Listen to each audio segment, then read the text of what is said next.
안녕하세요, 시티톡입니다. 수도권 광역급행철도 GTX 추진 상황에 대한 시민들의 관심이 날로 뜨거워지고 있습니다. 제가 지난 6월 말에 GTX ABC 3개 노선의 추진 상황과 유력한 개통 시점을 정리해드렸는데요. 4개월이 더 지난 시점에서 이들 노선의 추진 상황을 다시 점검해봤습니다. 이에 더해 A노선의 최대 관심 이슈인 고양 창릉역 추가 확정 시기와 삼성역 무정차 개통 논란에 대해서도 정확한 상황을 짚어봤습니다. 먼저 ABC 3개 노선 중 유일하게 공사가 진행 중인 A노선부터 살펴볼게요. 현재 A노선은 국가재정사업 구간인 삼성 동탄구간 공사가 정상 속도로 추진되고 있는 반면 민자사업 구간인 삼성 운전구간은 당초 계획 공정률에 비해 진행이 다소 더딘 상황입니다. 이런 가운데 양 구간이 제때에 완공되더라도 핵심 정차역인 삼성역은 개통 준비가 안 돼 반쪽 개통이 될 수 있다는 우려가 확산되고 있습니다. 우선 A노선의 최신 공정률 3분기를 기준으로 짚어볼까요? 국토교통부가 11월 9일 TBS에 제공한 자료를 보면 삼성 동탄구간 공정률은 9월 말 기준 47.2%로 당초 계획치인 47.4%에 근접했는데요.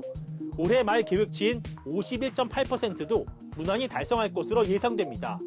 반면 삼성 운전구간 공정률은 9월 말 기준 21.5%로 당초 계획치인 25.9%에 한참 못 미쳤는데요. 때문에 올해 말 계획치인 32.2%를 정상 달성할 수 있을지도 미지수입니다. 사업 시행사인 SG레일 관계자에게 그 이유를 확인했는데요. 이 관계자는 올해 광화문 공사장과 파주 차량기지 예정지 등에서 매장문화재 조사가 진행됐고 특히 파주 차량기지 예정지에선 일부 건물의 철거 보상 작업이 지연된 점 등이 공정률 미진에 영향을 줬다고 설명했습니다. 그러면서 올해 말 공정률 계획치는 달성하지 못할 수 있지만 내년과 후년의 공사 속도를 높여서 미진한 공정률을 만회하겠다는 입장도 밝혔습니다. 그렇다면 A노선 전체 11개 공구 각각의 공정률을 짚어볼까요? 삼성 동탄구간은 9월 말을 기준으로 5개 공구 중 수서역이 속한 2공구와 성남역이 속한 4공구가 각각 84.9%, 84.3%의 높은 공정률을 보였고요. 반면 삼성역이 속한 1공구는 24.1%, 기존 SRT선로 접속 구간인 3공구는 28.7%, 용인역과 동탄역 반복선을 건설하는 5공구는 13.1%로 공사 진행이 더딥니다.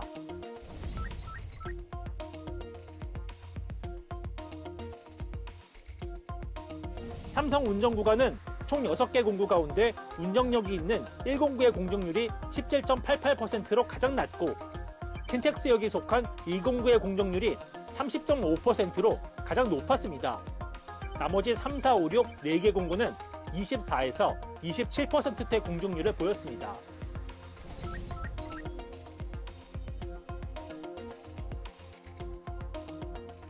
현재 GTX A노선을 둘러싼 최대 관심 이슈는 고양 창릉역 추가 확정 시기와 삼성역 무정차 개통 논란으로 좁혀지는데요. 창릉역의 경우 사실상 확정이 된 것으로 알려졌음에도 그동안 정부의 A노선 공식 자료에선 찾아볼 수 없어 고양시 등 지역사회를 중심으로 의문의 목소리가 컸습니다. 국토부는 창릉역 신설에 대해 한국교통연구원을 통한 사업타당성 검증 절차를 완료한 상태로 현재 농림축산식품부와 문화재청, 지자체 등 유관기관들과 세부 협의를 진행 중인데요. 국토부 관계자는 되도록 11월 중 GTX A노선 실시계획 변경 고시를 통해 창릉역 추가를 확정할 계획이라고 밝혔습니다. 반면 삼성역 무정차 개통 논란은 정확한 결론을 내릴 수 없는 안개 속 상황입니다. GTX A노선의 유력한 개통 시점은 2024년 하반기, 삼성역 복합환승센터 전체 시설의 준공 시점은 2028년 4월로 예고돼 약 4년의 시간차가 있는데요. 삼성역 복합환승센터 시설 중 지하 5, 6층에 건설되는 GTX 철도 시설만 먼저 당겨서 사용할 수 있을지, 먼저 사용이 가능하다면 언제쯤 가능할지 국토부와 서울시 모두 정확한 예측이 어렵다는 설명입니다. 혹시 GTX 철도 시설을 조기에 사용하게 되더라도 열차가 승객 승하차 없이 삼성역을 무정차 통과할 가능성이 높은 가운데 일각에선 이 무정차 통과마저 포기하고 동탄에서 수서, 서울역에서 운정 등으로 끊어 각각 반쪽 운행이 될 수 있다는 전망도 제기됩니다.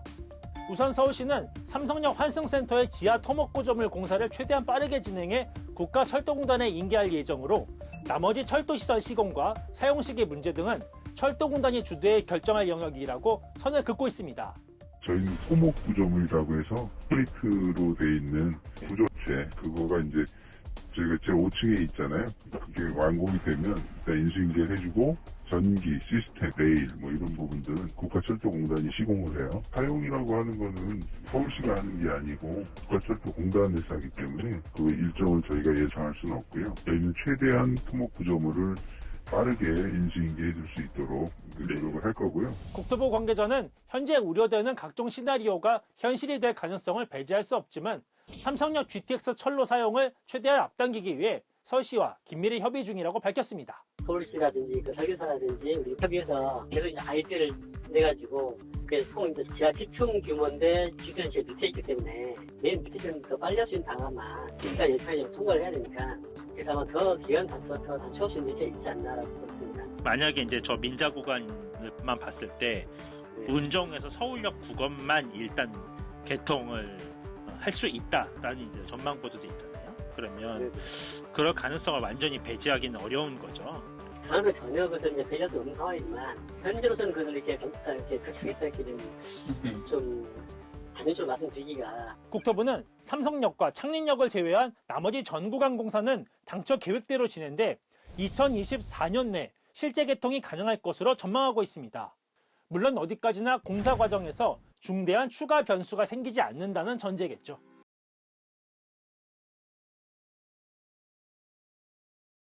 수도권 광역급행철도 ABC 3개 노선 중 가장 늦게 본궤도에 오른 B노선. 지난 7월 초에 B노선의 추진 상황과 유력한 개통 시점을 한번 정리해드렸죠. 착공은 빠르면 2023년 하반기, 개통은 현실적으로 2029년 상반기가 유력하다는 전망을 전해드렸는데요. 4개월여 만에 추진 상황을 다시 점검해본 결과 올해 하반기에 계획했던 중요 절차 중 일부가 내년으로 넘어가게 됐습니다. 이런 가운데 일부 지자체들의 노선 연장 요구가 이어지고 있고 정부와 국회가 이를 검토할 가능성이 있어 전체 사업 진행에 큰 변수가 생길지 주목됩니다. 과연 일각의 우려처럼 B노선 사업 시작부터 난항 중인 걸까요? B노선의 현재 추진 상황을 따져보려면 전체 사업 진행 절차를 한번 짚어보는 게 도움이 됩니다. GTX를 포함한 철도 건설 사업은 예비 타당성 조사를 통과하면 국가 재정 사업 방식이 맞을지 민간 투자 사업 방식이 맞을지 두 방식을 모두 쓴다면 구간은 어떻게 나눌지 등을 정한 뒤 전체 사업의 기본 계획을 수립 고시하게 됩니다. 이후 재정사업 구간은 대형공사 입찰 방법 심의를 거쳐 기본 설계에 들어가고요. 민자사업 구간은 먼저 기획재정부가 민간투자사업 심의위원회를 열어 민자시설사업 기본계획 제안요청서를 심의 의결하면 국토부가 이를 외부에 고시해 건설사, 금융사 등으로 구성된 사업자들의 민자사업 제안을 공모하는데요. 그렇다면 B노선은 현재 어떤 단계에 와 있을까요? 지난 17일 국토부가 TBS에 전한 내용에 따르면 B노선은 민간투자사업 적격성 조사를 통해 재정사업과 민자사업 방식을 모두 쓰기로 하고 용산 망우 구간은 재정사업으로 나머지 송도 용산과 망우 마석 구간 등 2개 구간은 민자사업으로 추진하기로 내부 협의를 마친 상태입니다. 그럼 다음 단계인 기본계획 고시 단계로 바로 넘어가게 될까요? 그건 아니고요. 현재는 예타 조사 때에 비해 늘어난 전체 사업비를 확정하기 위해 총사업비 설계 적정성 검토가 진행 중입니다. 기재부가 지난 9월 말 KDI에 검토를 의뢰했고 KDI가 최근 현장 조사에 나서기도 했는데요. 검토 결과가 올해 안에 나오기는 어렵게 됐습니다. 결과 제출 마감 기한이 내년인 2022년 1월 말인데 검토를 서두르더라도 1월 초에 나올 것으로 예상되고요. 기재부가 이를 토대로 총사업비를 다시 심의해 국토부에 통지하면 이에 맞춘 GTX-B 기본계획이 2022년 상반기 중 외부에 고시될 전망입니다. 이후에도 갈 길이 멉니다. 민자사업 구간은 사업시설 기본계획 RFP 심의 의결을 거쳐 고시 절차가 이어지는데요. 당초 올해 안으로 계획했던 고시가 2022년 상반기로 넘어가게 됨에 따라 우선협상 대상자 공모 선정 등 이후의 절차들도 순차적으로 넘어가게 됐습니다. 향후 실시계획 수립 등의 절차는 시간이 얼마나 걸릴지, 언제쯤 완료될지 정확한 예상이 어려운 상황이고요. 만약 국토부의 당초 목표대로 우선협상 대상자 선정이 2022년 상반기 내 완료될 경우 올해 6월에 우선협상 대상자를 최종 선정했던 C노선과 1년의 간격을 두게 되면서 전체 사업 속도를 비교 예측하기가 훨씬 수월해질 것으로 보입니다. 비노선이 지날 지역들의 가장 큰 관심은 도대체 언제 착공을 하느냐에 있겠죠. 국토부는 비노선 실시 계획 승인과 착공을 2023년 내 완료하겠다는 내부 계획을 수정하지 않고 있는데요. 국토부 관계자는 우선 협상 대상자와의 실무 협상과 실시 계획을 병행하는 패스트 트랙으로 시간을 단축할 예정이라면서 착공이 2024년으로 넘어갈 가능성은 생각하지 않고 있다고 전했고요. 일반적으로 민자사업 구간보다 추진 속도가 빠른 재정사업 구간에서 먼저 착공에 나설 것이라고 덧붙였습니다. 한편 사업 추진의 또 다른 변수로는 노선 연장과 정차역 추가 요구가 있죠. 비노선은 구리시가 기존 경춘선 갈매역에 정차역 추가를 요구하고 있고요. 가평군과 춘천시도 지방의회가 주축이 돼 정부와 국회에 노선 연장을 요구하고 있는데요. 국토부의 최근까지 입장은 사정상 어렵다는 것이었죠. 비노선의 경우 경제성 기준치를 아슬아슬하게 맞춘 노선으로 노선을 더 연장하거나 정차역을 추가할 정도로 사업성에 여유가 있지 않다는 이유인데요. 특히 가평군 대부분 지역과 춘천 지역은 현행 법령상 수도권 광역철도의 요건인 서울 도심 반경 40km 이내 범위를 벗어난 지역이고 노선의 정차역 수가 늘면 수도권 전 지역 30분의 이동이라는 GTX 근본 취지에도 맞지 않다는 설명입니다. 저희 사업 목적 자체가 트라이앵글이라고 해서 서울, 강남, 삼성역에 그 30분 이내에 도달하는 게 이제 이 GTX 사업의 가장 큰 목적인데 그거 자체가 안 될 수도 있고요. 추가 정차역에 이제 정차를 하면은 거기에 따른 시간이 소요가 되니 그런 부분들도 있고 그리고 경제적인 부분들도 있고. 그런데 정치권에서 수도권 광역철도의 범위를 서울 도심 반경 60km 이내로 고치는 법률 개정안을 국회에 발의했고 국토부 내부에서도 관련 검토가 진행 중인 것으로 알려져 상황이 크게 달라질 가능성은 있습니다.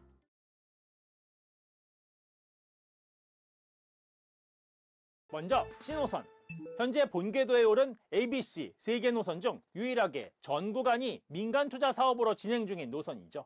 지난 6월 우선협상 대상자로 선정된 현대건설 컨소시엄이 현재 국토부와 실무 협상을 벌이며 노선의 정거장과 공사 방법, 운영 방식 등 제방 사항을 정하고 있는데요. 5개월 전 국토부가 TBS에 밝힌 바로는 이 실무 협상과 실시 협약 체결을 올해 안에 완료하겠다는 계획이었죠. 이에 더해 다음 단계인 실시 설계도 패스트 트랙으로 당겨 동시에 진행하겠다는 계획이었는데요. 11월 말인 현재 시점에서 다시 점검한 결과 양자 간 실무 협상이 길어지면서 올해 안에 실시 협약 체결을 완료하겠다는 목표는 사실상 불가능한 상황입니다. 올해 안에 실시 협약 체결이 이루어지려면 양자 간 실시 협약안이 지금쯤은 나와 있고 이에 대한 KDI의 검토와 사업 시행자 지정, 기재부의 심의 의결 절차 등이 서둘러 진행돼야 하는데요. 아직 양자 간 실무 협상에 머물러 있는 상황이 얼마나 더 이어질지 협상 당사자들도 정확히 예측하지 못하고 있습니다. 실무 협상이 지금 현재 진행 중이신데 좀 언제까지 이어질 것으로 좀 보시는지요? 상관의 협상이기 때문에 제가 언제까지라고 명확하게 말씀을 드릴 수 있는 사항은 기간은 없는데 일단 올해는 힘들어 보입니다. 실시 협약 체결은 하반기로 넘어갈 가능성도 열려 있는 거죠. 그거는 사실은 이제 말씀드리기 어렵죠. 왜냐하면 저희는 어쨌든 상반기를 목표로 지금까지 이제 상호 그렇게 암묵적으로 진행을 하고 있는 상황이라서. 협상 과정에서 특별히 어떤 쟁점에 대한 논의가 길어지고 있는지에 대해서는 국토부와 컨소시엄 모두 상호 기밀 유지 서약을 근거로 최대한 말을 아끼고 있는데요. 본선 설계나 공사 방식과 관련해 논의가 길어지고 있다는 이야기 정도만 관련 업계에서 흘러나오고 있습니다. 이런 가운데 일각에선 내년인 2022년 말에 신호선 착공을 하려던 계획은 이미 어려워졌고 빨라야 2023년에나 가능할 거란 전망까지 나오고 있는데요. 이에 대해 국토부는 내년에 실시 설계를 최대한 서둘러 내년 말에 착공하는 계획은 아직 흔들림이 없다고 밝혔습니다. 전 구간 착공은 어려울 수 있지만 따로 보상 관련 절차가 필요 없는 국공유지 등에서는 먼저 착공에 나설 수 있다는 설명인데요. 이 계획대로 2022년 말에 착공이 된다면 빠르면 6년 뒤인 2028년 하반기에 개통까지 기대해 볼 수 있습니다. 최근 감사원 감사에서 재확인된 2028년 삼성역 복합환승센터 준공 계획과 자연스레 개통 시기가 맞아 떨어질 가능성도 있네요. 사실 현재 진행 중인 실무 협상에 대한 지자체들의 관심은 협상 속도보다 정차역 추가 부분에 더 쏠리는데요. 국토부에 따르면 현재 적격성 조사 대상으로 확정된 추가 정차역은 컨소시엄의 최초 사업 제안서에 담겼던 왕십리역과 인덕원역 등 2곳, 여기에 컨소시엄이 후속으로 제안한 의왕역까지 조사 대상에 넣을지 여부가 검토 중입니다. 의왕 지역에선 정차역 추가에 대한 기대가 커지면서 최근 민관이 함께 참여하는 대규모 콘서트를 열어 정차역 확정을 기원하기도 했는데요. 의왕시는 정부가 의왕에 3기 신도시 조성을 예고한 것을 근거로 GTX 정차역 추가가 결국엔 확정될 것으로 전망하고 있습니다. 국토부도 공공주택 추진단에서 신도시하면서 한다고 워딩도 줬고, 저는 이제 뭐 갈 확률이 매우 높다라고 보고, 이라면 광역교통 개선 대책이라는 절차가 남아 있는데, 저는 뭐 될 가능성이 높다라고 판단을 하고 있어요. 시기의 문제일 뿐이지. 한편 신호선 정차역 추가를 요구한 또 다른 지자체로는 평택시와 동두천시, 안산시 등이 있는데요. 이들 지역에 대한 정차역 추가는 현대건설 컨소시엄이 국토부에 검토를 제안한 바가 없어서 현재 실무협상 테이블에서도 일절 다뤄지지 않고 있습니다. C노선 정리는 여기까지고요. 이어서 이른바 GTX D노선으로 불리는 서부권 광역급행철도. 지난 7월 확정된 제4차 국가철도망 구축 계획에 따라 김포 장기에서 부천종합 운동장역 구간에 건설이 추진되고 있는데요. 관련 행정 절차가 순차적으로 진행 중입니다. 현재 사전 타당성 조사를 맡을 업체를 정하는 작업이 진행 중인데요. 국토부는 11월 중 최종 선정된 업체와 계약을 맺을 예정이라고 밝혔고요. 조사는 약 12개월이 걸려서 내년인 2022년 말에 그 결과가 나올 예정이고요. 이후 예비 타당성 조사 절차에 들어갈 예정입니다. GTX-D는 향후 GTX-B 노선과 일부 노선을 공유할 계획이 있어서 향후 두 노선의 연계 운영 계획에 대해서도 관련 지자체들의 관심이 집중될 전망입니다. 이렇게 해서 GTX C노선과 D노선의 추진 상황을 정리해드렸고요. GTX와 관련해 추가로 궁금한 사항이 있으시면 댓글을 남겨주세요. 알아볼 수 있는 내용은 추가로 알아봐서 대댓글을 남겨드릴게요. 지금까지 시티톡이었습니다.